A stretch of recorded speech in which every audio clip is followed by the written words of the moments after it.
For a long time, European philosophers and scientists believed that the Earth stood still in the center of the universe and every other body, including the sun, moved around it.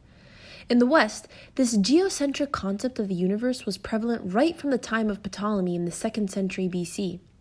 In 1512, Nicholas Copernicus put forward his heliocentric theory of planetary motion, which asserted that the sun is motionless at the center of the solar system with the planets revolving around it. In 1609, the German scientist Johannes Kepler published the Astronomia Nova. In this piece, he concluded that not only do the planets move in elliptical orbits around the sun, they also rotate upon their axes at irregular speeds. With this knowledge, it became possible for European scientists to explain correctly many of the mechanisms of the solar system, including the sequence of night and day. After these discoveries, it was thought that the sun was stationary and did not rotate about its axis like the Earth. I remember having studied this fallacy from geography books during my school days. Consider the following Quranic verse. It is He who created the night and the day, and the sun and the moon.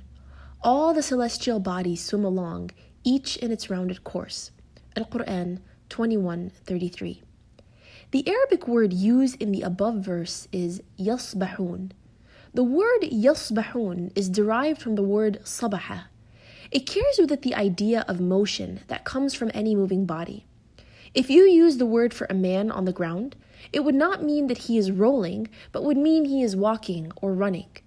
If you use the word for a man in water, it would not mean that he is floating, but would mean that he is swimming.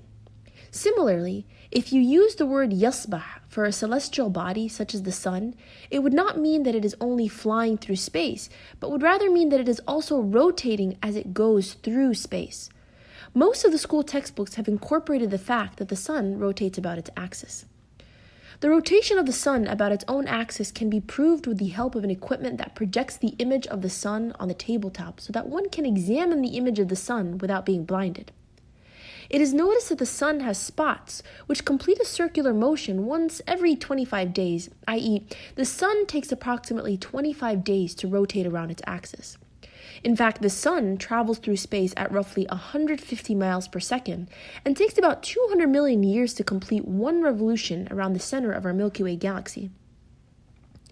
It is not permitted to the sun to catch up to the moon, nor can the night outstrip the day. Each just swims along in its own orbit, according to law. Al-Quran 36:40. The above verse mentions an essential fact discovered by modern astronomy, i.e., the existence of the individual orbits of the sun and the moon and their journey through space with their own motion. The fixed place towards which the sun travels, carrying with it the solar system, has been located exactly by modern astronomy. It has been given a name, the solar apex. The solar system is indeed moving in space towards a point situated in the constellation of Hercules, the Alpha layer, whose exact location is firmly established. The moon rotates around its axis in the same duration that it takes to revolve around the Earth. It takes approximately 29.5 days to complete one rotation. One cannot help but be amazed at the scientific accuracy of the Quran.